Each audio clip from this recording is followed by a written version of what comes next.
سلام به همگی. اسم من الساست. من اینجا قصه هایی که مامانم می نویسه رو برای شما صوتی می کنم. البته معمولا هم خودم یه نقش ریزی توی قصه هاش دارم. اسم قصه که براتون صوتی کردم ما 5 تاست. بزن بریم بشنویمش.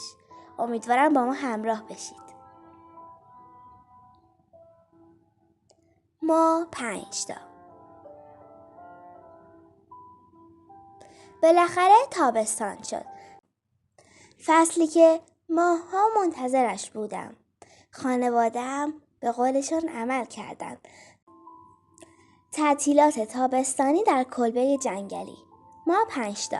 من به همراه بهراد و سام پسرخاله هایم و بنیتا و سلین دخترخاله هایم قرار شده بود اگر توی درس هایمان نمرات بالا بگیریم این برنامه رو برامون ترتیب بدن. یک ساختمون نزدیک کلبه جنگلیه که برای اقامت خانواده هامونه. در اصل مامانامون. برای اینکه توی اون زمان نزدیک ما باشن. تعطیلات 10 روزه و قراره کلی به ما خوش بگذره. الهه مامانم و خاله مژگان و خاله آرزو ما را به کلبه جنگلی بردن و به اندازه کافی برای ما خوراکی‌های خوشمزه گذاشتن که مطمئن هستم زودتر تمام میشه چون هممون شکم‌مو هستیم. خودشان به ساختمانی که نزدیک کلبه بود رفتن. کلبه چوبی مان وسیله زیادی نداشت و خیلی ساده چیده شده بود. 2 تا اتاق داشت، یکی توی طبقه پایین و یه اتاق بزرگتر طبقه بالا و هر 2 اتاق 2 تا تخت داشت. وقتی رسیدیم ما دخترها اتاق بزرگ بالا رو برداشتیم چون 3 نفر بودیم و پسرها وسایلشون رو تو اتاق کوچیک‌تر گذاشتن. کلبه یه تلفنم داشت. با مامانم قرار گذاشتیم که فقط توی مواقع ضروری باهاش با هم تماس بگیریم. همه وسایلامون رو بردیم تو اتاقامون رو برای رفتن به جنگل آماده شدیم. برای هر کسی مسئولیتی مشخص کردیم. سلین 6 سالشه و هنوز خیلی کوچیکه. نمیتونست کار زیادی انجام بده. برای همین برادرش سام قبول کرده بود که به جای سلین کاراشو انجام بده. سام خودش 9 سالشه. قرار شد هر زمان بیرون رفتیم برای همه آب و نوشیدنی برداره. بهراد از همه ما بزرگتره. 14 سالشه. باید برای هممون ساندویچ برداره هر روز. و من و بنیتا کوله پشتیامونو پر از هلهولای خوشمزه کردیم و زدیم به دل جنگل. صدای پرنده ها، هوای تازه، آب روون حس خیلی خوبی بهمون میداد. همه چیز دلنشین بود. از کنار رودخونه‌ای که از وسط جنگل میگذشت آروم عبور کردیم. بعد از 1 ساعت پیاده روی اولین کسی که گرسنه شد سلیم بود. همه روی سنگای کنار رودخونه نشستیم و با اینکه تابستان بود آب رود خیلی سرد بود. بهراد به هر کدوممون یه ساندویچ داد. ساندویچ ها رو خوردیم. سلین و بهراد سیر نشده بودن و ساندویچ دیگه ای برداشتن. بعد از غذا بنیتا گفت بچه‌ها دیگه برگردیم چون هوا تاریک و سرد میشه. سلین هنوز ساندویچ دومش رو تموم نکرده بود و گفت که توی مسیر تمومش میکنه. همگی با بازگشت به سمت کلبه موافق بودیم و به راه افتادیم. چشمم به سلین افتاد که تکنانی رو خورد میکنه و روی زمین میریزه. حتما میترسید که بگه میل ندارم و سیر شدم و ما غر بزنیم که چرا ساندویچ اضافه میگیره. برای همین بی سر و صدا خورده‌های نونو رو زمین میریخت. به کلبه که رسیدیم کوله ها رو وسط حال گذاشتیم و رفتیم اتاقمون تا کمی استراحت کنیم. با اینکه هنوز شب نشده بود خیلی زود خوابمون برد و تا صبح خوابیدیم.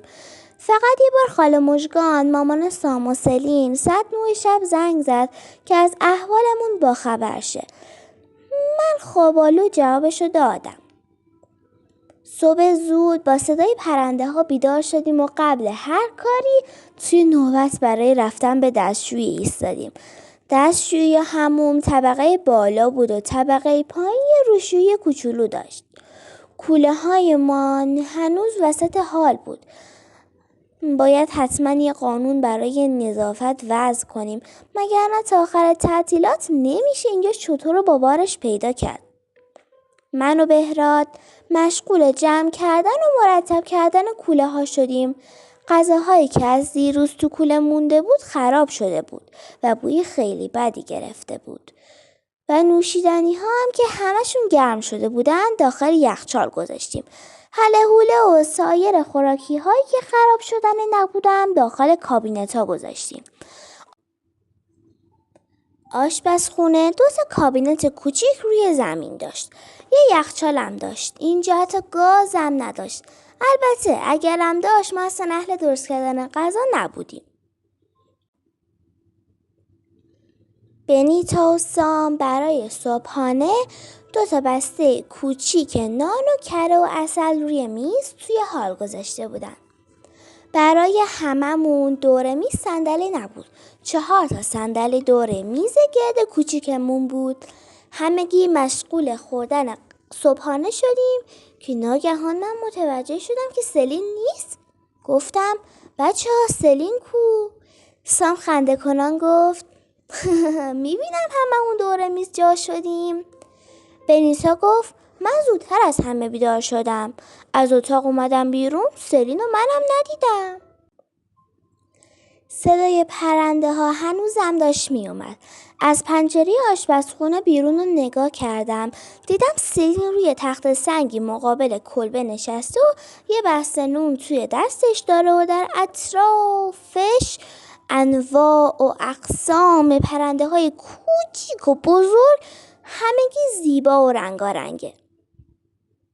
سلین تیکه های نون رو خرد میکرد و روی زمین میریخت و هر بار 10 پرنده به سمت نونها هجوم می آوردن. تیکه بر می داشتند و پر می زدن. این صحنه اصلا باور کردنی نبود. بهراد در کلبه رو باز کرد و سلین رو صدا زد. ما هممون فکر می کردیم با صدای بهراد همه پرنده رو پرواز کنن و برن. ولی خب همشون مشغول غذا خوردن بودن و اصلا توجهی به بهراد نکردن. سلین خورده های ته کیسه نان را روی زمین ریخت و بعدش هم به سمت کلبه آمد. بعد از جمع کردن وسایل صبحانه رأی‌گیری کردیم که برای امروز چه برنامه‌ای داشته باشیم. همون موقع مامان سام و سلین زنگ زد و گفت امروز برامون ناهار گرم میآورند و همگی با هم کنار رودخونه ناهار میخوریم. ما خیلی از این برنامه ریزی استقبال نکردیم و همگی یکم ناراحت شدیم چون خودمون برنامه‌های جذاب‌تری داشتیم. قرار شد آن روز فقط نزدیک کلبه توپ بازی کنیم و منتظر رسیدن خانواده‌هایمان باشیم. البته توپ بازی هم خودش کلی تنوع داشت. والیبال بازی کردیم و وسطی تا زمانی که صدای بوق ماشین را شنیدیم. مامان الهه با صدای بلند گفت بچه‌ها ناهار. همگی به سمت ماشین رفتیم و هر کدوم یه وسیله برداشتیم و لب رودخونه نشستیم. سفره پهن کردیم و ناهار خوردیم. بعد از غذا کلی بازی کردیم و خندیدیم. خاله آرزو متخصص بازی‌های فکری و با خودش کلی بازی آورده بود. خیلی خوش گذشت. نزدیکای شب بود که مامان و خاله هم رفتن و ما هم برگشتیم سمت کلبه. هیچ کداممان برای شام میل به غذا نداشتیم. به جز سلین که بازم یه ساندویچ برداشت و نصفش خورد و نیمه دیگرش را هم به قسمت‌های کوچیک تقسیم کرد و جلوی در کلبه ریخت و باز هم فقط من متوجه این کار شدم. شب بازی هایی که امروز یاد گرفته بودیم و انجام دادیم و کلی خندیدیم. من گفتم بچه ها من دیگه بازی نمی کنم، خسته شدم. بقیه هم گفتن آره ما هم خسته شدیم. من دوش گرفتم تا خواب راحت تری داشته باشم. همگی خیلی زود خوابیدیم. صبح زود باز هم صدای پرنده ها رو شنیدم و با خودم فکر کردم باز هم سلین برای پرنده ها نون برده. اگر همینجوری پیش برود ما با کمبود نان مواجه می شویم. رفتم جلوی در که مانع کار سلین بشوم که دیدم تعداد زیادی پرنده سعی دارن سلین رو با خودشان به هوا بلند کنن. سلین آنقدر ترسیده بود که حتی نمیتوانست درخواست کمک کند.